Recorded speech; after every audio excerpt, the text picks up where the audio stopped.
ஹாய்ப்பா. எனக்கு சமயம் கிடைக்கும் போதெல்லாம் ஒரு இடத்துலையும் ஒருத்தரை நான் இன்டர்வியூ கொடுத்துட்றேன். இப்போ நான் திருவண்ணாமலைக்கு வந்தேன்.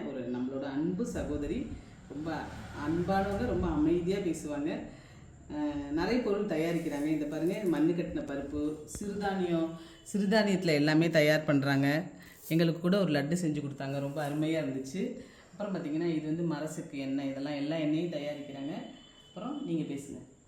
இது ஈஸி சமையலுங்கிறது இந்த ப்ரொஃபைல் இருக்கும் அவங்களோடதுல. முருங்கைக்கீரை பொடி, முருங்கை விதை பொடி, கருவேப்பிலை, கொள்ளு பொடி, வேர்க்கடலை பொடி, புளியோதரை மிக்ஸு, அது மாதிரி தேவையான பொருள்லாம், மசாலாக்கள் எல்லாமே ரெடி பண்ணி தரேன் நான். தேவைப்படுறவங்க ஆர்டர் பண்ணுங்க. பாருமா, இதான் வெள்ளைக்கடலை. இதை வாங்கி தான் செக்கில் கொடுத்து ஆட்டி வச்சுருக்கோம். இந்த மாதிரி இருக்குது பாருங்கள், மஞ்சள் நல்லாயிருக்கு, ஒரு துளி கூட கலப்படமே இல்லாதது. வேணுன்றவங்க ஸ்க்ரீனில் நம்பருக்கு ஆர்டர் பண்ணுங்கள்.